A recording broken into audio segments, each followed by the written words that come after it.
Hey guys, Alex here from alexfergus.com. Just finished training again for another week, and I am going for my nighttime swim, carrying the blocks down still. It's like a work in progress. So I wanted to talk to you on this video about doing things a little bit out of your comfort zone. I think it was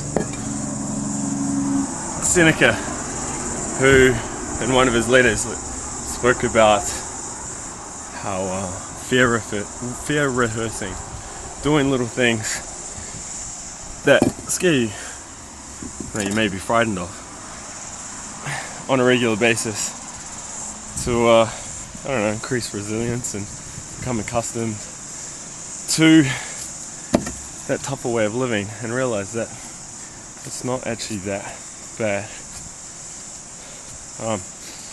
I think in Seneca's letter he talks about how, you know, every few months or once a quarter, once a year or something, it'd be a good idea to eat bad plain food, or sleep on the floor, or go without luxuries. And in today's world, there's a view again. Pretty good spot, right?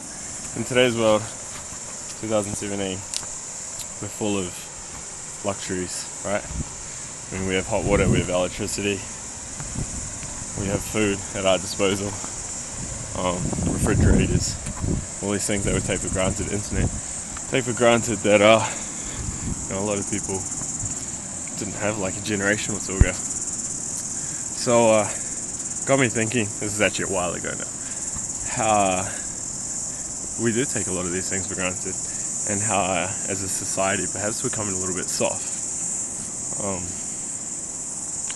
And one of the things that caught my attention was like the hot water and cold showers and cold exposure, and the fact that we have running water at our disposal, but we also have hot water at our disposal, and like if the power goes off for a day or two, it's like the end of the world for some people. So last year, what I did for the whole year of 2016, I avoided hot water and showers. Actually, tell a lie, I use hot water for doing my dishes, and I think sometimes I still use hot water for washing my hands, which is probably a good thing, right? So yeah, I went a whole year without having a hot shower. And obviously there were times when it was tough and I was tempted to put the hot tap on, but a lot of the times it wasn't that bad. And when you tell people, you know, I'm not having hot showers, I'm just having cold showers for a year, like, they kind of react like it'd be the end of the world, or like, oh my god, why would you do that, or how can you do that, and what about over winter, what about when, you know, we were getting 10-degree highs and it was freezing cold outside, or what about late at night after you've been outside and you just want to warm up before bed. And yeah, I was like, yep, those days with still cold showers. And it made me think, like, how, you know, these things we take for granted, and we fear that if we lose it, it is such a fear and like a scary thought, but in reality it's not that bad. And in fact, 50 years ago, in fact, there's some people that still don't even have running hot water, so day in day out that is their norm. And like I said before, as a society or as a culture, we may have just become a little bit soft and accustomed to these things. So yeah, I mean, going a year without hot water, I survived. In fact, I kind of thrived. Oh, check this out.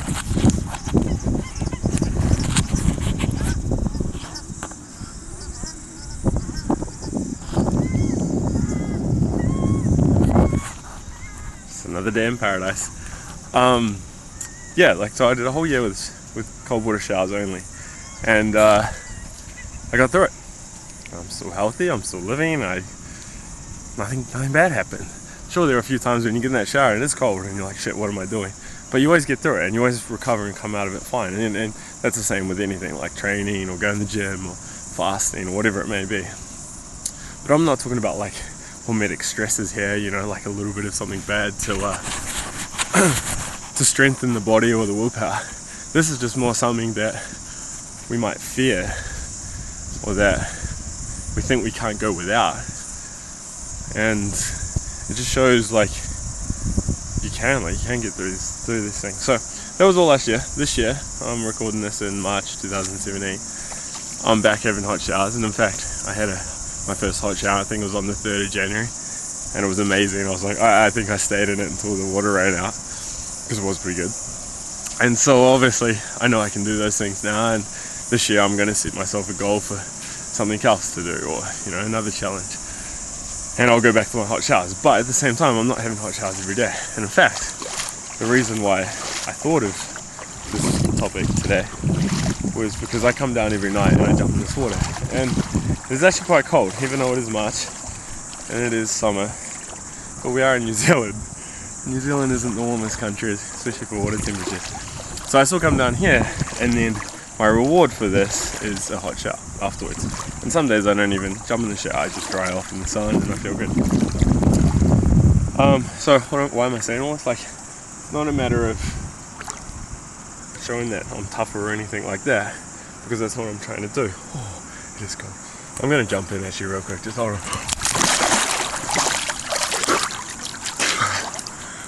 Fresh. So, where am I? It's quite deep there, and it's actually really cold. Anyway, I'm not saying this to show, oh, look what I can do or anything, but more to make you think, what are you fearing? What do you take for granted that you think, oh, I could not do without that? And what are you doing in your life that is holding you back because of these fears? Maybe maybe you're working that extra job, or you don't want to start that company, or you don't want to start that website you've been putting up because the fear is you might lose some income, and in turn you might have to downgrade your house. Like, again, I lived in a 40 square apartment in Sydney, and then now I live in this 5-bedroom house, and it's like, holy shit, you become accustomed to that size. But for 3 years I lived literally in a shoebox. It was ridiculous.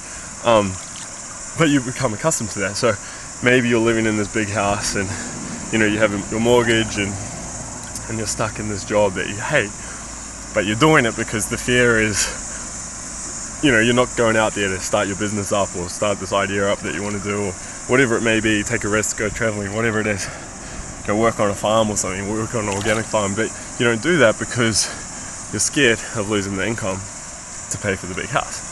And then when you question, well, what is the root cause of that fear?